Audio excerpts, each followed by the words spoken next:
Di sini ada yang ibaratnya masuk ke industri untuk berharap jadi orang kaya. Ngaku aja gitu, jangan nggak mau jadi kaya gitu. Iya. Gua sih kesini sama dia mau jadi kaya gitu. Ya, malah Nah, orang kan banyak yang bilang. Malah itu yang salah kan, orang kalau nggak mau kaya itu terus ngawur. Ya. Ada orang kayak, oh jangan mimpi, itu bodoh orang begitu. Ya lu aja, jangan ajak-ajak orang gitu. Kalau nggak mau mimpi, jangan ajak-ajak orang. Ada yang bilang kan, misalnya kalau kripto ini industri cepat kaya.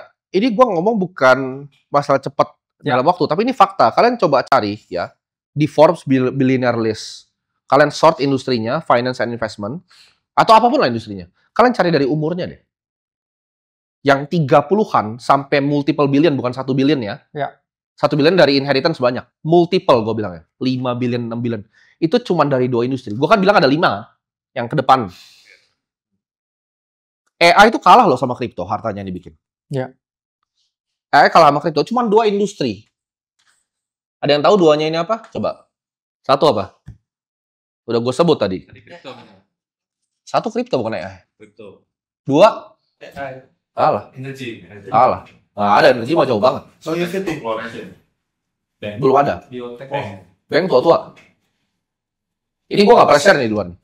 Ini omongan internal gue sama dia. Nggak ada. Belum ada perusahaan apa Longevity? Nggak ada. Media tua banget. TMT kan, teknologi media telecommunication. Itu tua banget. Teknologi? Nggak ada. Ada yang tahu industrinya? Fintech. Dan ini ada intersection ya. Fintech siapa yang kayak Robinhood? Cuman 2 industri ini, lo cari. Buktiin gue salah. Terus ada yang ngomong, oh ada industri yang lebih baik. Enggak, mereka kurang pintar. Karena gue dari kecil gue tuh liatin Billionaire List. Lu tanya gue tahu nomor 1 setiap tahun tuh siapa di otak dulu, luar kepala. Itu yang gue bukain tuh tiap hari itu di Google dari kecil. Gue cari terus industri yang bikin orang paling kaya, paling banyak tuh yang mana? Jawaban tuh ini. Terus orang banyak kira teknologi. Enggak. Industri itu finance and investment. Tapi dari finance and investment, kalau kalian sort by umurnya, cuma keluar 2. Antara dia bikin stable coin, ya. Dia bikin exchange, ya itu kan sebenarnya fintech juga kan. Kripto itu kan teknologi sama uang. Kalau internet itu protokol informasi, jadi Amazon, Microsoft, kripto ini akan ngelahirin banyak yang baru. Nah, kenapa gue bikin Akademi Kripto? Ketika kripto ini beneran tesis kita, jadi masa depan dari uang, kalian semua nih yang belajar di sini, kan kita nggak tahu nih, ini masih 18 tahun. Kedepannya dia bikin misalnya Web3 wallet, payment rail di kripto atau apa. Ingatnya belajar dari mana? Nah, gue bisa invest nggak di proyek-proyek kalian nanti? Itu dia. Jadi yang tanya, fungsinya jualan kelas apa? Itu dia fungsi. Ya mungkin gue mau jadi kartel, gue ambil semuanya. Apa inkubasi ya? Yes. Teman-teman yang mau pitching projectnya ya boleh banget. Bisa ya kalau butuh investasi berapa. Yap. Kita bikin bagus projectnya. Ya. Benar. Kita gue mau bikin kayak Peter Thiel deh, punya fellowship ya. Kita bikin nanti. Jadi tiket size-nya bebas. Ya. Kita cukup banyak. Gue pengen bikin itu. Karena mungkin banyak yang ketawa, oh anak-anak masih muda, masih 25, 24. Tapi jangan salah, suatu saat kita yang nguasain Indonesia. Benar. Nah, di saat kalian tuh udah naik umurnya semua di 35, 40. Yang tadi yang nggak mau bermimpi, yang nggak percaya dengan industri jadi besar, ya biarin aja. Di pinggir jalan aja nanti gitu. Cuman kalau kalian yang lihat bahwa ada merit di apa yang gue ngomong ini data, ini fakta gitu. Ini bukan opini kripto ini besar, data, fakta dan angka. Ini nggak bisa dibantah. Orang mau bilang real estate, tau nggak paling kaya itu cuma 12 billion. Itu di kripto tuh uang kencing. Itu orang paling kaya di Australia itu, real estate nomor 1. Properti nggak bisa bikin lo kaya. Fakta dunia. Apa coba industri yang lebih kaya dari kripto? Sebutin gue 1. Di atas finance industri nggak ada. Healthcare siapa? Yang bikin properti sama yang jualan atap rumah aja lebih kaya yang jualan atap rumah. Developer tuh lebih kaya yang jualan atap rumah dibanding developer. Nggak ada.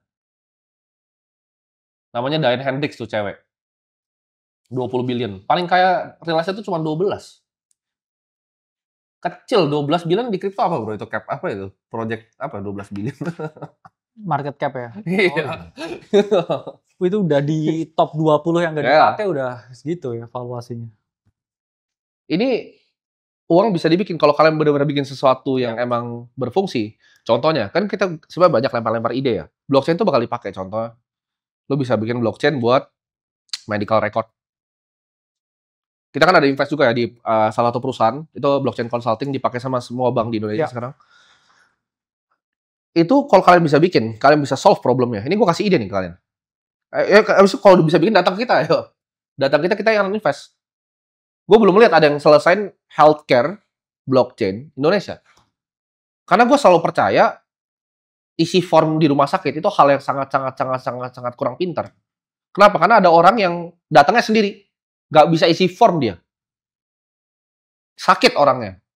Kenapa nggak namanya link KTP, ada medical record itu di blockchain, lu bikin medical recordnya gini loh. Kali Masada pernah ke sini, Kali Masada pernah ke sini, Kali Masada. Jadi kalau misalkan ada keadaan emergensi, terus misalkan di luar kota, saya baru sakit lah ya, nggak bisa ke rumah sakit, maksudnya nggak bisa, baru pertama ke rumah sakit itu, ya udah ada ya medical record. Dia udah tahu dia ada alergi dan nggak bisa dipalsuin gitu. Nggak bisa dipalsuin, terus bisa diverifikasi sama semua orang, semua rumah sakit. Satu ledger, satu distributed ledger yang terbuka. Nah itu dia bisa selesain, lu jadi orang kaya tuh. Gue invest urusannya ya. Ya paling jangan lupa. Ini ide gue nih. Nah, gue bilang ide sama regulator nggak boleh gitu paling. Ya itu ada kungfunya masing-masing lah kalian mungkin ya. Cuman gini, ide itu sampah lah. Ini gue kasih ide gratis. Ada yang bisa eksekusi nggak? Ya. Ide itu gampang. Ide itu gampang ya. Dari dulu pun juga dari tahun 64 kayaknya visinya di 2020 udah ada mobil terbang kan? Nggak ada tapi nggak ada kan faktanya juga. Betul. Jadi ya gampang bikin ide itu. Gampang ini gue kasih ide nih ke kalian. Ada yang bisa bikin. Nah, fungsinya apa? Bikin ACI itu dia. Gue pengen semuanya tuh belajar. Atau nggak, at least kalian kenal kripto itu karena kita. Jadi ketika suatu saat cukup berfungsi untuk kalian, lu akan datang ke gue lagi dengan proyeknya. Kenapa? Karena sudah ada yang seperti itu. Ya. Sudah ada yang seperti itu. Buat kalian, nggak mau belajar di Aceh, nggak di Aceh. Kalian tahu nggak, owner Nexus aja member kita. Kontrarian lagi bro. Iya, benar. Masa perlu disebutin satu-satu namanya? Belajar, diam-diam belajar gitu. Diam-diam belajar. Pengen bikin ekosistem. Dimana kalau zaman dulu, zamannya Bill Gates, Larry Ellison, Oracle, mereka di internet. Database, bikin OS. Kita tuh mau bikin kayak begitu, di masa depannya uang. Gitu. Ini tesis yang gue percaya gitu. Suatu saat semua bank akan pakai blockchain. Bukan suatu saat, udah. Gitu. Udah sebenarnya, cuma kan belum lihat implementasinya. Lagi dimulai. Saham nanti semuanya bakal ditokenisasi. Udah pasti. Nggak ada lagi nanti RDN kena hack itu udah nggak ada lagi nanti. Ya. Ya kan? Orang ada yang bilang kan, nggak bisa terjadi. Nah, kalau ikutin berita-berita pasti tahu ada RDN kena hack. Bingung kan kalian? Bisa, emang bisa. Kan itu satu ledger. Satu ledger itu selalu bisa dihack. Semua bank tuh punya titik lemah. Bahkan semua bank tuh dihack setiap hari. Kalian cuma nggak tahu. Karena kalau kecil tuh ditutup. Dengan semua sistemnya blockchain begini, kayak Kalimas ada alergi obat ini. Dia pernah sakit ini. Dia pernah operasi ini. Dokternya kan enak. Gitu. Jadi kalau kalian mau bilang healthcare, ya bukan disuka blockchain industrinya. Karena ini yang akan ubah semuanya. Semua data identitas, semua paspor satu dunia itu ujungnya pasti belakangnya pakai blockchain. Datanya aman, bisa diverifikasi. Karena ini teknologi baru, ini kayak protokol. Banyak yang tahu, kripto tuh bukan, makanya gue kesel banget ya kalau ada orang awam yang ngomong, kripto tuh buat cepet kaya. Itu mungkin emang intelektualnya tuh terbatas dia. Otaknya tuh memang nggak nyampe, secara manusia tuh nggak nyampe. Atau arogan juga. Arogan, biasa orang arogan ngerasa, ini dia begini, buat ini, kita hidup tanpa kripto aja. Ini, gue ngomong jujur di sini ya, teknologi itu nggak pernah nunggu kalian. Internet tuh nggak peduli, lu tukang surat, lu bikin, ada perusahaan Yellow Pages di Brazil, dari $50 billion valuation ke 0 dalam seminggu.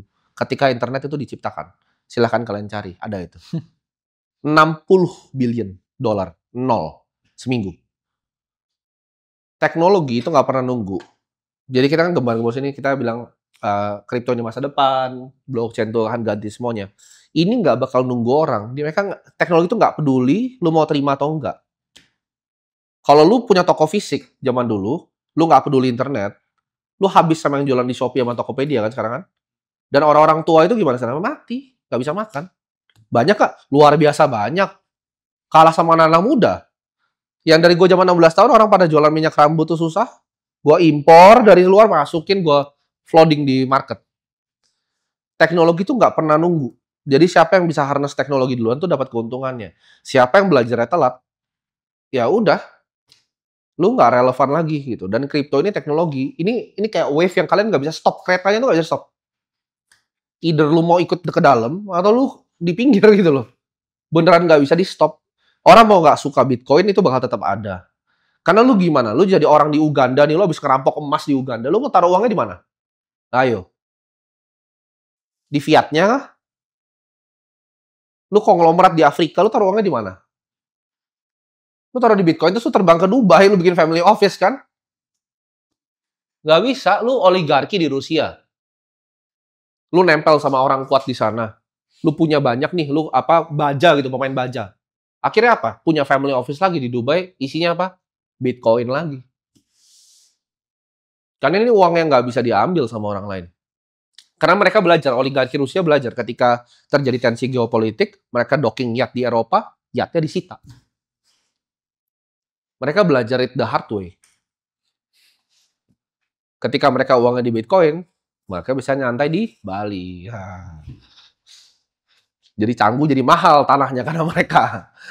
Gitu. Karena mereka banyak yang bisa bebas akhirnya. Kenapa? Karena dulu tuh uang nggak bisa kayak begitu formatnya. Uang tuh sulit sekali untuk dipindahkan. Dan kalian akan lihat satu dunia. Kalau kalian pernah jalan-jalan ke luar negeri kayak kita waktu itu, kita kan keliling-keliling itu bukan buat jalan-jalan, mau lihat adopsinya. Oh ada ini nih toko nggak jelas, ada B-nya Bitcoin. Kita lihat anjing jualannya Ledger tuh, itu paling udah dicolok udah dibuka-buka atau dia.